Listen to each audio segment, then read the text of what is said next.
Hello, and welcome back to the next video in my series all about how to get started freelancing.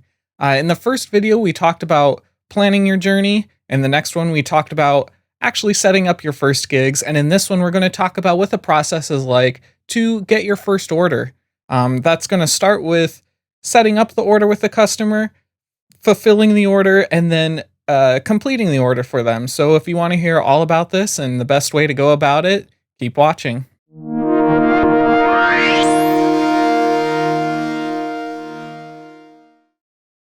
So if you haven't watched the first two videos in this series, I really urge you to go back and watch those first. I'll link to those in the description if you need them. But if you're all ready to go and your gig is live on Fiverr, let's go through what that's going to be like. So when you have a gig live, there's a couple ways that an order can come in the door to you. Obviously, the first way is just by someone coming and seeing your gig and sending you an order for it. That's going to be the most simple, and a lot of times that's what happens. Some mornings I'll wake up and I'll check it and I'll have some orders sitting there, and that's fine. That's great. But there's another way that it can also go down, and that's by somebody reaching out to you beforehand. I find that a lot of people like to kind of talk about things a little bit beforehand. Maybe they have some questions, maybe they're feeling out what it's going to be like to complete this order. Maybe they feel like their project has something special about it that they want to inquire about, whether you can complete that. But regardless, if somebody does reach out to you before creating an order, this is where you really have the opportunity to sell yourself to them.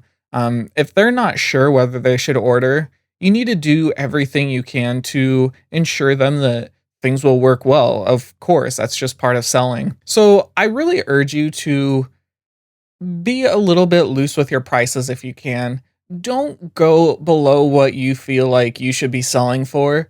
But if they need a little something to urge them to go with you and create a order, see what you can do about your price. And a lot of times this will help you in the future. I've said in the past that returning customers are one of the biggest ways you're going to make money. So if you can get them in the door for a little bit less than your usual price right now, that could ensure that you will get a lot of future orders from them or people that they know.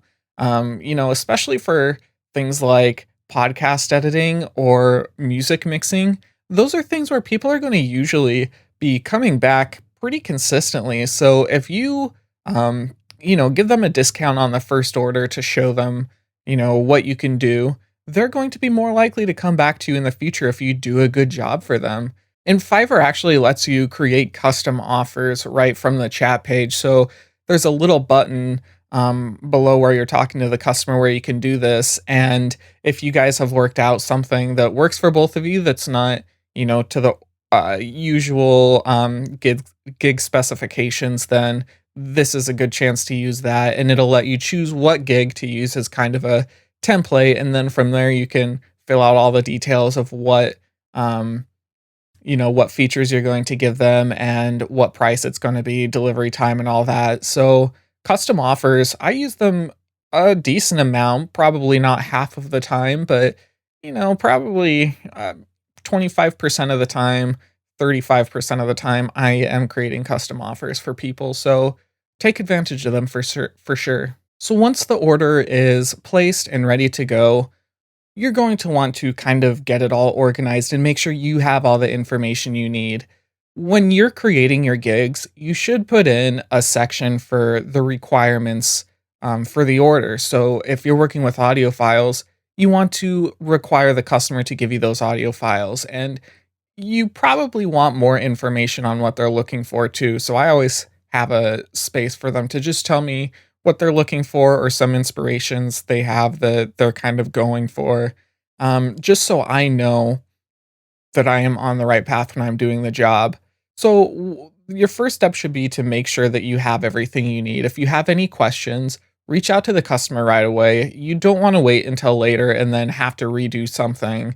It's not the best situation for you because you're wasting your time, and it's not the best situation for them because they have to wait longer as well. So get that all set up first.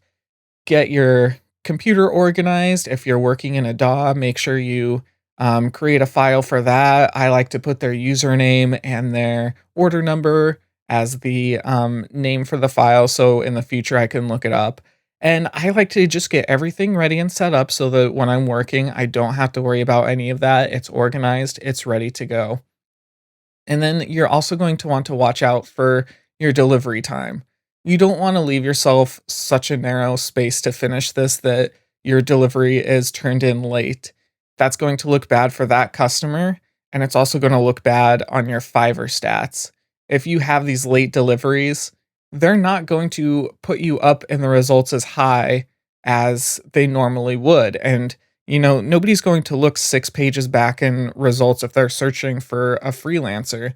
So you want to have your stats be as good as they can. Once you're ready to deliver the order, you can just go right back on Fiverr, click on that order, and hit the deliver now button. One thing I will note is that Fiverr does have a maximum file size. I think it's 1 gig. So you're going to want to need to figure out a way to get the files to them that's um, not over the limit, of course. One easy way that I do this is by just compressing the files. So I'm not sure how it works on Windows, but on Mac, if you just, drag over every file to make sure they're all highlighted and right click, it gives you the compress option right there. So I'll just do that. And then that's for me always been small enough to send over. Otherwise, you can, upload to some cloud service like Dropbox and give the customer the link. The other thing that might happen when you deliver the order is the customer sending it back and wanting modifications. This is always something that scares me, and that time between when I deliver the order and the customer accepts the order is always kind of nerve-wracking. They have 3 days to accept the order, and if they don't accept it before that time, then it's automatically accepted. But a lot of times it's just kinda scary when you're wondering what they think and, you're thinking, "Oh, they're gonna send this back and want some modifications to it," and, "Oh, I did a horrible job on this." But try not to worry about that. I did a whole other video on this type of fear as a freelancer and imposter syndrome. So if you have this sort of anxiety like I still do sometimes, then you should watch that and get some good tips for that. I'll put that in the description as well. Um, but even if they do request a modification, it's not a big deal. A lot of times it's something small. Maybe if you're narrating an audiobook, you said their last name wrong. Um, I will say that you should always ask if you're not sure on pronunciation beforehand so that this doesn't happen. But, it could be something small. Maybe they just want a little something tweaked. Most of the time, that's what it's been for me. So don't worry about it, and they're never upset, they just want it done right, and as long as you say, "Yeah, I'll do this as soon as possible, I'll get this right for you," they're happy because they also feel like they're taking up more of your time, so just don't worry about it, just get the order done for them and it'll be fine. Another thing I will say about delivering the order is there's a space for you to type something up along with delivering the files to them. I like to take this opportunity to thank them for placing the order, letting them know to reach out to me if there's any problems whatsoever, just to cut down on them giving me a potentially bad review and letting them know I am there for them. And then telling them that I hope we have the chance to work together again. This just kind of helps reinforce that idea that they can come back to you and helps create that returning customer, which is always good. After the order is completed, there's a few things I like to do here as well. Um, First, obviously, we're going to talk about ratings. The buyer can rate you as a seller, of course, but you can also rate the buyer. And actually, you won't be able to see their review of you until you review them. This is most likely due to situations where a seller might give a buyer a bad review if they've given them a bad review. So I guess this is just Fiverr's way of cutting down on that. But regardless, give them a good review. I like to throw in again that I hope we work together in the future just to kind of keep that idea fresh in their mind that you want them back if they ever have more work for you. And another thing I'll say is that back when I started on Fiverr, I always kind of took it personally when somebody didn't leave me a review. I always thought that was their way of saying they weren't satisfied, but were maybe, too shy to say it or didn't want to hurt our ratings because of this experience. But I really don't think that's true. On my time on Fiverr, maybe 40 to 60% of people leave a review, but I don't think it has anything to do with how happy they are with your services. I've had buyers come back for multiple orders, like 5 or 6 orders, and never review me once. I'm not sure why they don't do it, but just don't take that personally. It doesn't matter if somebody leaves you a review or not. It just matters how good the reviews are that you've gotten. So make sure that every order counts just in case. And that's really it. Obviously, the hardest part of this is going to be the part I didn't talk about, and that's, actually working on the order. But that's something that's so specific to the type of gig that you've had up that I can't talk about that here. Um, but just make sure that you're always good to the customer, always communicative, reach out to them with any questions, let them know to come back and to tell their friends, and everyone will have a good experience. You'll get money in your pocket. You'll get a lot of returning customers when you're nice, even if they might not be the nicest, and everyone wins. The next video in this series is going to talk about promoting your gigs.